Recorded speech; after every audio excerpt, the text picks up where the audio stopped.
အထည်တစ်ခုချုပ်ဖို့အတွက်အမတို့ပိတ်စကအရေးကြီးရေပေါ့နော်ပိတ်စအကြောင်းလေးတွေကိုအမတို့တိမှတာနဲ့အထည်လေးတွေချုပ်ကြတာလွယ်ကူမှာပဲဖြစ်တယ်အဲ့တော့အမတို့ကပတ်တန်တွေဘလောက်ကောင်းကောင်းချုပ်တဲ့အချိန်မှာပိတ်စလေးတွေရဲ့အယူဆလေးတွေပိတ်စလေးတွေရဲ့အကြောင်းကိုမသိဘူးဆိုရင်အမတို့ error တွေအများကြီးတက်သွားနိုင်ပါတယ်ဒါကြောင့်မလို့အမကအခုမှစတင်လေ့လာနေတဲ့သူလေးတွေတို့အမကပိတ်စအကြောင်းလေးကိုအမအသေးစိတ်ပြောပြပေးမှာပဲဖြစ်တယ်အခုအမကအမမရှိရဲ့ပိတ်စလေးတွေနဲ့ပတ်သက်ပြီးတော့အမပိတ်ကြောလေးတွေအကြောင်းပြောပြပေးမယ်အခုအမကဒီလိုလေးစုပေးထားတယ်ပေါ့နော်ဒါကတော့ဈေးကွက်ထဲမှာဒီထက်ပိုပြီးရရှိရဲဒါပေမဲ့အခုကတော့မရှိတဲ့လောက်ပိတ်စလေးတွေနဲ့အမကနမူနာလေးပြပေးမယ်အခုပထမဆုံးကတော့အမတို့အခုတော်တော်များများသုံးနေကြတဲ့ BKK ချီပေါင်းသားပေါ့နော်သူကပိတ်ကြောလေးကတော်တော်လေးအဆင်ပြေတယ်ထိလို့နိုင်တဲ့ထဲမှာပါတယ်ပေါ့နော်ပိတ်စကလည်းအမတို့ဝတ်ကတာလည်းအဆင်ပြေလို့တက်တောင့်တတာလည်းရှိတယ်ပြီးတော့ရုံးနဲ့အားကတိတ်ပြီးတော့မများတဲ့အတွက်အခုမှစားချုပ်မဲ့သူလေးတွေအတွက်ဆိုရင်တော့အမတို့ဒီပိတ်စလေးကတက်တော့တယ်မြန်မာဝတ်စုံလေးတွေကာဝင်လေးတွေအစုံပေါ့နော်သူကချုပ်လို့အဆင်ပြေတဲ့ထဲမှာပါဝင်တယ်နောက်တစ်ခုကိုပြောရမယ်ဆိုရင်တော့အမတို့ဒါလည်းချီပဲဒါကမှလီနင်ကမှသူကအပါ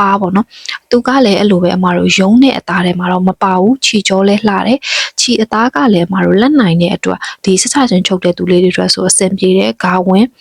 ်သူကဂါဝင်ဆိုတော့နည်းနည်းလေးပါမယ်အောက်မှာနောက်တစ်ထပ်ခံချုပ်ကမယ်ပေါ့နော်ဘာလို့လဲဆိုအမဒီဒါလေးဆိုရင်ဘာသာစုံအတန်းထဲမှာတင်ပေးထားတဲ့ဒီဂါဝင်လေးချုပ်တော့ဆိုအမထူးလေးရချုပ်ကြတယ်သူကဂါဝင်အနေနဲ့ဆိုတော့ပါတယ်အပေါ်ထက်ကလေးတွေဗာလေးနေဆိုတော့အမတို့ချုပ်ကြတာအရင်အဆင်ပြေတယ်နောက်တစ်ခုကတော့အမတို့ export လီနင်လို့ခေါ်တယ်သူကခုနချီတက်ပိုးရောနည်းနည်းလေးထူတယ်ဝတ်ကတာလည်းအေးတယ်လီနင်ဆိုတဲ့အတိုင်းပဲအသားလေးကသူကပြောရမယ်ဆိုရင်တောင်းတင်းတင်းမဟုတ်ဘဲနဲ့လီနင်အပြော့လေးပေါ့နော်ဒီဘောင်းမီလေးတွေဆိုရင်လည်းသူကနည်းနည်းလေးခုနအသားထပ်ပို့ပြီးတော့ထူတယ်ပိတ်ကြောလည်းအဆင်ပြေတယ်အခုမှစားချုပ်မဲ့သူဆိုရင်ရုံးအားလည်းမရှိတဲ့အတွက်ဒီဝတ်ကတာလည်းအဆင်ပြေတယ်လို့ချုပ်ကတာလည်းအဆင်ပြေတဲ့အထဲမှာပါတယ်အဲ့တော့ချီမာတော်မတို့မျိုးမျိုးရှိတဲ့အတွက်ကိုကဟိုချုပ်မဲ့ပုံစံမျိုးမူတည်ပြီးတော့ပေါ့နော်မတို့ဟိုရွေးဝယ်လို့ရတယ်နောက်တစ်ခုကတော့ဒါဆွဲသားလည်းအဲ့လိုပဲဒါဆိုရင်မတို့ချီဆွဲသားဖြစ်တယ်သူကတော့နှစ်ဖက်ဆွဲပေါ့နော်ချီမာဆွဲသားပေါ်မတို့လေးဖက်ဆွဲနှစ်ဖက်ဆွဲတော်တော်ဆွဲတဲ့အထဲပါ rib သားလေးတွေပဲပါတယ်ပေါ့နော်အခုဒါတော့ချီပါဝင်တဲ့အတွက်သူကဆွဲအားသိပ်ပြီးတော့မများဘူးဒါပေမဲ့စစချင်းချုပ်မဲ့သူတွေဆိုတော့အမတော့မရွေးချယ်စေချင်ဘူးဒါလေးကချုပ်လို့တော့အဆင်ပြေတယ်ဒီပုံမှန်ဆွဲသားရတဲ့ဆိုင်တော့လက်ကချုပ်ကြတာအဆင်ပြေနိုင်ပြီမဲ့စစချင်းချုပ်မဲ့ဆိုတော့ဒီအထက်ဒီသားလေးတွေကိုမရွေးချယ်စေချင်ဘူးအဲ့တော့အမတို့နောက်ထပ်ဆွဲသားလေးတစ်ခုပြပေးမယ်ဒါလေးကတော့အမတို့လေးဖက်ဆွဲကိုမှတော်တော်ထူတယ်အခုနကလိုနှစ်ဖက်ဆွဲမဟုတ်တော့ဘူးသူကလေးဖက်ဆွဲကိုမှသူကဘောင်းဘီတွေဒီစကတ်တွေကာဝင်တွေချုပ်ရင်တော်တော်လေးလှတဲ့ထဲမှာပါဝင်တယ်အဲ့တော့ဒါမဲ့ဆွဲသားတွေကတော့မစစချင်းသုံးနေသူဆိုရင်တော့အဆင်ပြေမှာမဟုတ်ဘူးနောက်တစ်ခုကတော့ဒါကတော့မတို့ sport wear လေးတွေဒီလိုမျိုးပေါ့နော်ပုံစံပေါ့သွားတဲ့ပုံစံလေးတွေဆွဲတာလေးတွေနဲ့ဆိုရင်တော့သူကချုပ်လို့အဆင်ပြေတယ်သူကလည်းလေးဖက်ဆွဲကိုမှသူကတော်တော်အဆွဲအားပါတဲ့ထဲမှာပါဝင်တယ်ဒီမှာမှပိတ်ကြောလေးကိုကြည့်လိုက်နော်ခုနဟာတဲ့ရှင်သူကတော်တော်ဆွဲအားရှိတယ်အဲ့တော့ခုနပြောသလိုပဲအမတို့ဆွဲသားတွေကတော့စချင်းချုပ်တဲ့သူတွေဆိုရင်မသိတော့ဘူးအဲ့တော့နောက်တစ်ခုကအမတို့ဂျင်းပြောပေါ့နော်ဂျင်းကတော့အမတို့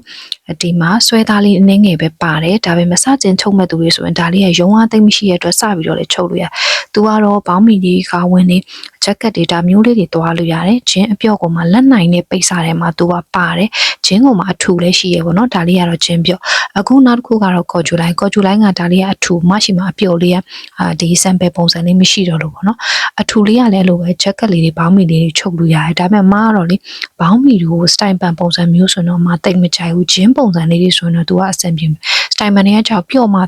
လှတာဆိုတော့သူကကြောက်နေမာတောက်ဆိုလေသူဆိုရင်တော့အဆင်မပြေဘူးအဲ့တော့ဒီကော်ဂျူလိုင်းကလည်းလက်နိုင်တဲ့ပိတ်စာထဲမှာပါတယ်အဲ့တော့နောက်တစ်ခုလေးကိုမှပြပေးမယ်ဒါလေးကတော့မရှိမှပိတ်စာဆက်မှမရှိတော့လို့မဒီချုပ်ထားတယ်မှာဒါဟိုဒီပိတ်ပေါ့နော်ဒီသူကဒီဆွဲတာပိုင်းလေးတွေလည်းမတော့သွားလို့ရတယ်ဒီခုနကဂျင်းတွေလိုမျိုးပဲပေါ့နော်နည်းနည်းလေးထူတဲ့ဂျက်ကက်လေးတွေမှာလည်းသုံးလို့ရတယ်ဘောင်းမီလေးတွေပြီးတော့မတို့ sorry ဘောင်းမီမဟုတ်မတို့ဒီစကတ်ပေါ့နော်အတူလေးတွေဘောင်းမီကိုစကတ်ပုံစံလေးတွေမျိုးလေးတွေမှာသူကသုံးလို့အဆင်ပြေတယ်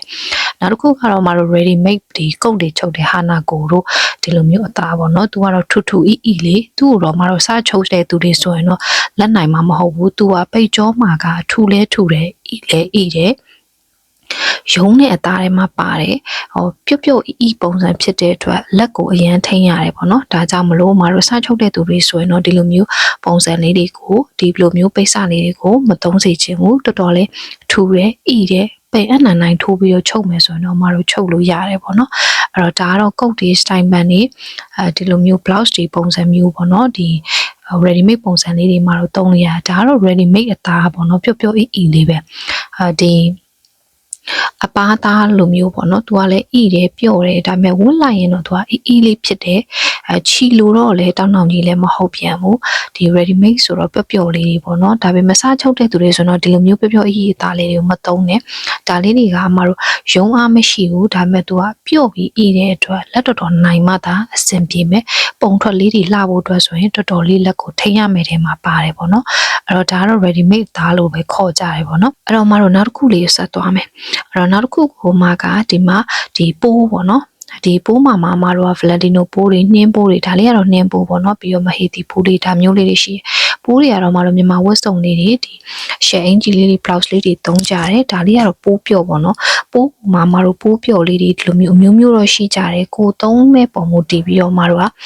ကိုသုံးမဲ့ဒီဇိုင်းပုံမှုတည်ပြီးတော့မတို့ပိတ်စာလေးရွေးချယ်လို့ရတယ်အဲ့တော့ပိုးတွေကတော့ပျော့တဲ့ထဲမှာပါဝင်တယ်ပြီးတော့မတို့တေချာဂယူးဆိုင်ကတဲ့တေချာလေးလက်နိုင်မှချုပ်ကားတာဖြစ်တဲ့အတွက်မတို့ဒါလေးကိုတော့မသုံးစေချင်ဘူးဒါကတော့ Valentino ပိုးပေါ့နော်မ sample ဒီထုတ်ထားတဲ့ဟာလေးမရှိတော့လို့ Valentino ပိုးတို့ဘာလို့ဆိုရင်လည်းမတို့မြန်မာဝတ်စုံလေးတွေမှာဆိုပွဲသုံးနေတဲ့ဒီမှာပါတယ်ပေါ့နော်အဲ့တော့ပိုးကတော့မတို့ဒီ ready made တွေထဲမှာဆိုရင်ထုတ်တာကဒီကူးဆိုရင်တော့ကိုကာဝင်လေးတွေခက်စားနေရပေါ့နော်အဲ့ဒါမျိုးဆိုရင်မတို့ဒီပိုးပျော့လေးကတော်တော်လေးလှတယ်ဒီညဝက်လေးတွေပါလေးတွေဆိုရင်လည်းမတို့ဒီပိုးပျော့လေးတွေကသုံးလို့အဆင်ပြေရပေါ့နော်အဲ့တော့နောက်တစ်ခုကတော့မတို့ဒီမှာချီဖုံပေါ့နော်ချီပွန်ကတော့မတို့ဒီတိကျတဲ့ဈေးကွက်မှာအထူပါမျိုးစုံရှိရဲ့အဲချီပွန်လေးတွေကတော့မတို့ဒီဇိုင်းပုံမူတည်ပြီးတော့ဂါဝင်လေးနဲ့ချုပ်ကြတဲ့ဘောင်းမီလေးနဲ့နှစ်ထပ်လေးတွေခံပြီးချုပ်ကြတာမျိုးလေးတွေရှိရဲ့ဒါပေမဲ့အခုမှစတင်နေတဲ့သူဆိုတော့ချီပွန်ကင်လို့မရဘူးချီပွန်ကရုံးနဲ့ပျော့ပျော့အသားပေါ့နော်အဲ့တော့မတို့နောက်တစ်ခုကိုဆက်သွားမယ်နောက်တစ်ခုကတော့ဒါဈေးကွက်ထဲမှာကိုခစ်စားလာတဲ့ချီပျော့ပေါ့နော်ဒီပကြားမလေးတွေညဝက်လေးတွေချုပ်တယ်သူ့လည်းမရှိရမှာတော့ပြောဘူးတယ်ပိတ်စအကြောင်းလေးတွေမှာချီပျော့တာမှာသူကချီပါဝင်မှုကနည်းတယ်ဖြစ်တယ်ရုံးအားလည်းရှိတယ်ပြီးတော့မတို့ဝတ်တဲ့ချိန်မှာဒီချီအစ်စ်တွေလို့တော့မတို့အေးပြီးတော့ဝတ်ကတာအဆင်ပြေတဲ့အထဲမှာမပါဘူးဝါတဲ့သူဆိုတတိထားဖို့လို့လေပိုဝါစီတဲ့ပုံစံထဲမှာသူကပါတယ်အဲဒါကြောင့်မလို့မတို့ဒီချုပ်လို့လေသူကလက်နိုင်တဲ့ထဲမှာတော့မပါဘူးအဲ့တော့ကိုအစားချုပ်မယ်ဆိုဒါလေးတွေမချုံနဲ့ကော်တွန်ကတော့တိကျတဲ့အတိုင်းပဲကော်တွန်ဆိုတဲ့အတိုင်းမာတယ်နည်းနည်းလေးတောင်းတောင်းလေးဖြစ်တယ်ချိုးရင်ချိုးတဲ့အတိုင်းလေးမှာတော့သူကသုံးလို့ရတာဖြစ်တဲ့အတွက်စစချင်းချုပ်တဲ့သူလေးတွေဆိုရင်တော့မတို့ချုပ်လို့အဆင်ပြေတယ်ဒီရုံးအားသိမ့်မရှိဘူးเนาะဒါကတော့ PKK နှစ်ထပ်ချီသူလည်းအဲ့လိုပဲမလို့ရုံးအားရှိတယ်ဒါပေမဲ့သူကဝတ်ကတာတော့တော်တော်လေးအဆင်ပြေတယ်ချီကြောလဲလာတယ်ပိတ်သားပိတ်ကြောလေးတွေကလည်းတော်တော်လေးအဆင်ပြေတယ်ချုပ်မယ်ဆိုတော့လက်အများကြီးထိန်းစီရမလို့သူကနှစ်ထပ်ဖြစ်တဲ့အတွက်ပေါ့နော်ချီရတစ်ခုနဲ့တစ်ခုမှတော့ဆွဲသွားတာဖြစ်တဲ့အတွက်ဒီတေချာလေးပင်အထိုးချုပ်ရင်တော့အဆင်ပြေတယ်အဲ့တော့နောက်ဆုံးကတော့မတို့ဒီဇာလေးတွေပေါ့ဇာလေးမှာမျိုးမျိုးရှိရဲမတို့ဇာလေးတွေအပျော်လေးတွေအမာလေးတွေဒါတော့မတို့အစွဲလေးနည်းနည်းပါတယ်